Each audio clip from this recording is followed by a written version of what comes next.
One of the challenges that faces both philosophy and the education of philosophy is the choice to either be practicing the subject material, to be engaging in a philosophical conversation, or merely talking about the history of philosophy. And a good example of where this takes place would be with the subject of dualism. One could try to create or recreate the ideas, the arguments that are involved in a dualistic worldview by tracking out how they've existed throughout history or how they've been argued and perhaps even refuted through history. But that is a different thing entirely than engaging with the subject. In a more practical sense, there is a difference between telling about how cars and vehicles came to pass and being an engineer building a new car. So we're going to address that in today's subject, which is dualism. If you are listening to this show for the first time or recently, the Redacted Culture Cast is both a podcast and a daily show that kind of treads the line between gun culture and philosophy, where we address not only things that we believe to be right and true and good, but how they have an influence in contemporary society and some of the moral questions that we will have to deal with in our lives. So it's things have changed here a bit recently, but it's less of a focus on newsy subjects and more of a focus on how we think about things. Now, dualism is it can be referred to as two different things, but dualism in more of a classical philosophy sense is this idea that the mind and the physical world are two very different things. They are two distinct things. You could say that they might even be an ontological difference, but but that's for another time. Dualism, in a simple sense, is the idea that there is some part of you that is your body, and then there is another part of you that is your mind or your soul, and those two parts together make up who you are. And you can't, and while we experience so much of the physical world in this life through our body, there is also the part that is the mind.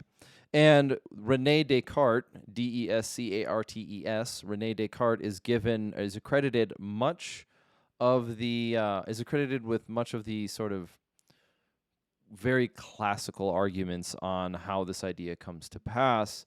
But it not only does René Descartes talk about it himself, so does Plato in a sense. So you've got, and if you wanted to get even more detailed and more granular, there is a difference between dualism and Platonism, but that is we'll probably have to do that on the subject on Platonism. So dualism is this theory, this idea that the mind and the body are separate things. This is where you get René Descartes in his Meditations on First Philosophy saying, "I think, therefore I am." Here's another way of quoting him. Let's see. "There too is no doubt that I exist." That's actually, I should go back a sentence earlier. But there is some deceiver or other who is supremely powerful and supremely sly, and who is always deliberately deceiving me. Then, too, there is no doubt that I exist, if he is deceiving me. The idea that René Descartes was suggesting in his Meditations on First Philosophy would be later turned into something like the Matrix. And it's this idea of he knows his senses are not absolutely trustworthy, and if he were to find, how does he know that he even exists? He knows his body exists because he feels it, but feelings can be manipulated. So what is even more core to existence than feeling existence? Dualism identifies this, divides life and mankind, particularly mankind, into two separate components, the mind and the body.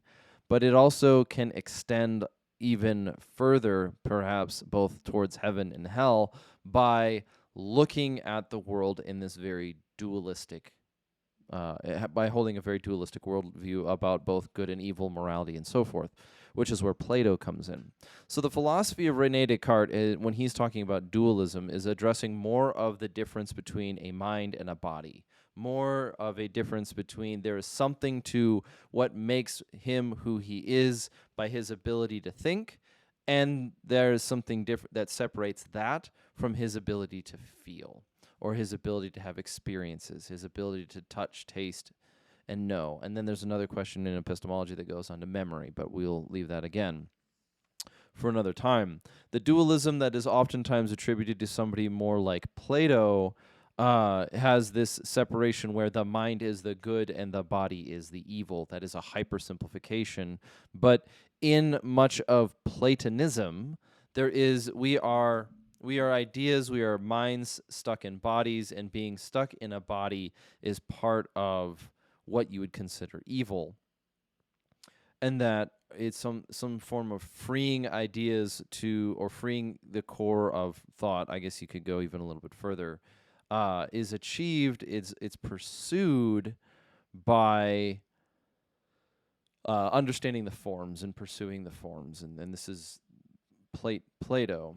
But there gets to become a kind of an important cost of what these ideas produce in people, and that dualism can oftentimes look like Zoroastrianism as well, and that is something like the universe is in eternal conflict between a supremely good being and a supremely evil being, and those two things are in conflict with one another.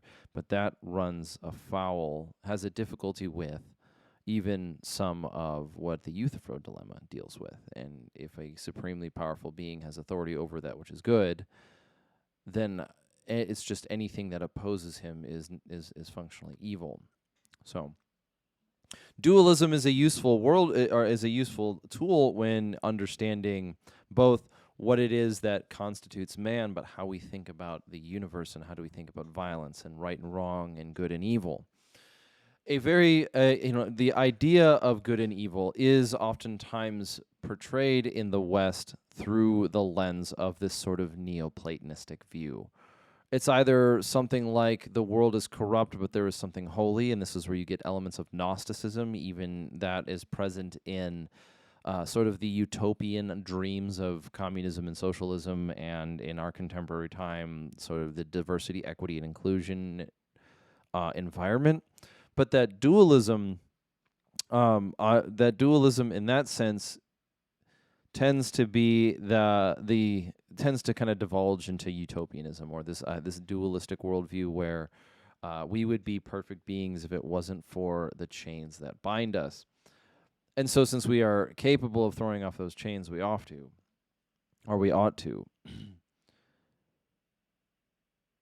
But like the relevance of dualism has existed for a long time. And even if we were to move away from something like the dualism of Descartes and look at a dualistic approach to something like good and evil and morality, we run into a certain problem.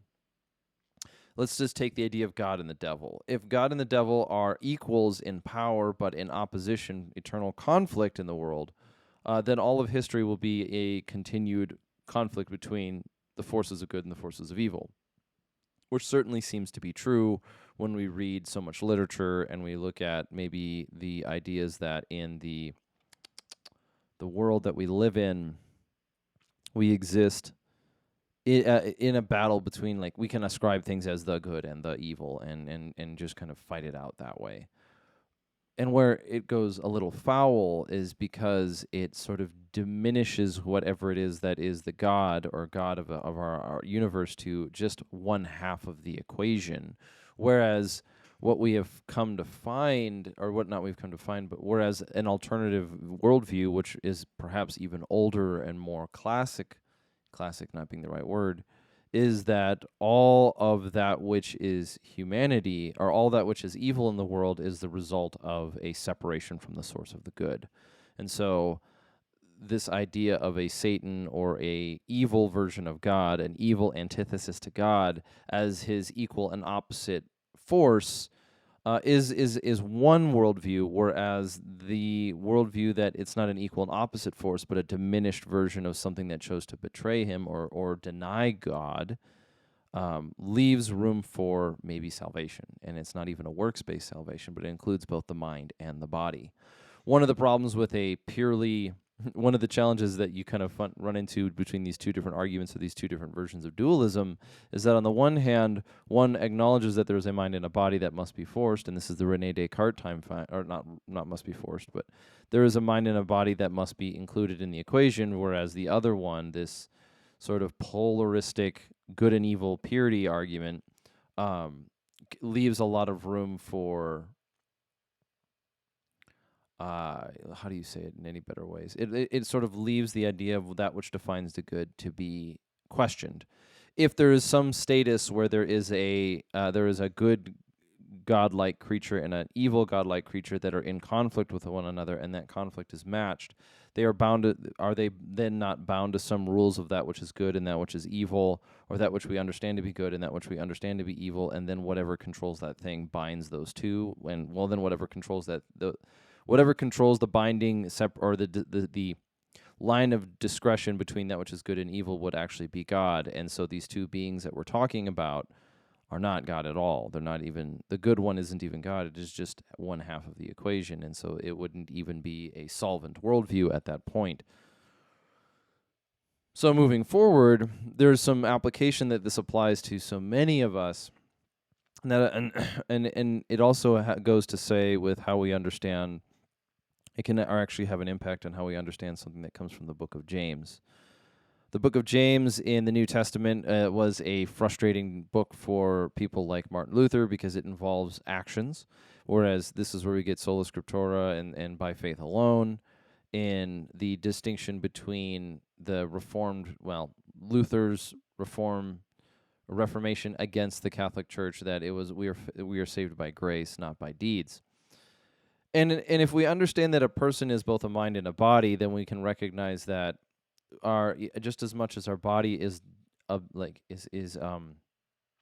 of the equation and has its own functions, if we combine the moral side of the moralistic side of dualism, this like eternal conflict between good and evil in a Platonistic sense, to the more descriptive sense of Rene Descartes, what we end up with is, again, this equation where the body is evil but the mind is good, and it doesn't acknowledge that people think very evil things very regularly, and it doesn't give account for things like plotting and planning begin in the mind, and what you fill your mind with, your body will also follow. But it also follows to make the argument of it also follows that how we think about this phrase, faith without works is dead, recognizes that if we are going to actually live in this position, if we're going to claim and understand that we have both a mind and a body, that we can't just have one and not the other. We cannot exist in a world where we just think good thoughts and produce good outcomes. We cannot claim morality for merely thinking good things. We must also participate in doing them. And this is a challenge especially in our contemporary world, where so much of our lives exist on the internet and exist in ideas. And you see this even reflected in social media, where it's less important about saying that which is true, but providing an effective comment or something, right? Even the craziest version of it is you've got some tragedy going on, and people are more interested in filming it and getting their soundbite than they are solving the error. So faith without works is dead is why I'm referring to these kind of things in even our own context of within gun culture or within America or within the concept of violence is that there is a moral side to how we think about things, and there's a moral judgment made against the mind, but there's also a moral judgment that is made against the actions in the body. And so perhaps this is where that you can draw one of the most important lines between government and people, in that the government does not have the government, because it is not God, it does not get to, let's just say, make judgments about the minds of people and have control over that, but it does have some semblance of authority over their actions. So I can think evil thoughts without punishment from the government, because no man knows the heart of another, but I can be punished, and I should be punished for evil actions. This is even where a lot of our governmental structure starts to come out of, and we recognize very quickly that thousands of years of writing in history have produced the time that we are in now. And so to so brashly assume that we can erase all of that and start anew might be a little bit beyond moderately arrogant. So in closing, and to wrap up this second one on dualism, we've talked a little bit about how there are different ways that the word dualism is applied, but one of them is particularly in the account of René Descartes, where he talks about there being a difference between his mind and his body, and this is where we get I think, therefore I am, because he recognizes that even if every element of his human perception, from his touch, his taste, his smell, his senses, is actually just a brain in a pod, like the Matrix, or if he's being fooled by a trickster demon, in his sense, he still recognizes that he exists because he's thinking. He is able to think. And so there is some part of his existence that is separate from just experience.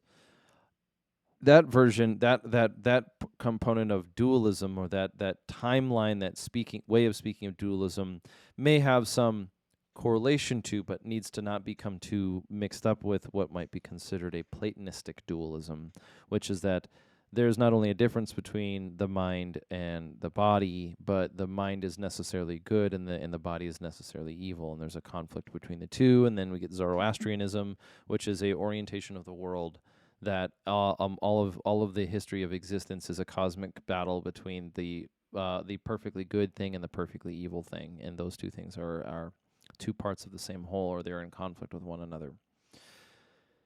That being the case, it recognizes that this is one way of coming to a conclusion that what we do and what we think are both things that we may be morally evaluated on. If not, even though we are judged by men for our actions, we are judged by whatever it is that we consider God for what we think about and what we believe. Tough, but true. Or tough, but true in this argument. So, that being the case, not only are we bound to consider, especially when we are capable of violence, what we think about when we think about violence in itself, and how we concern ourselves with our morality, but also what we do about it. It's not enough to have all the right intentions but do nothing, and nor is it right or sufficient to have all the capability but to spend your days fantasizing about committing harm to others. And this is not to be a specific dig at what I think the caricature of gun culture is, but rather I think gun culture itself is quite aware of this. We do not find it humorous all the time. In fact, there's that razor-thin line where people go too far with it, where we make jokes about stuff that's going on. And so this isn't even like a purity culture question. It's simply that we recognize in this immediate world that there are consequences for not only how we think, but how we act. And so with that, let's move on into closing. You can support the channel. If you want to support the channel at all, you can share this with your friends. You can keep this going around. I really do appreciate it. We're trying to grow. In order to keep this ship running, we're going to continue to continue to add value to your lives. If you want to support the channel, you can head over to redactedculture.locals.com, or you can head over to redactedllc.com, and that's where our pre-orders and our stickers and our those things that keep the house running. Oddly enough, it's really good to see it get out the door. So we will talk to you soon, and go forth and conquer.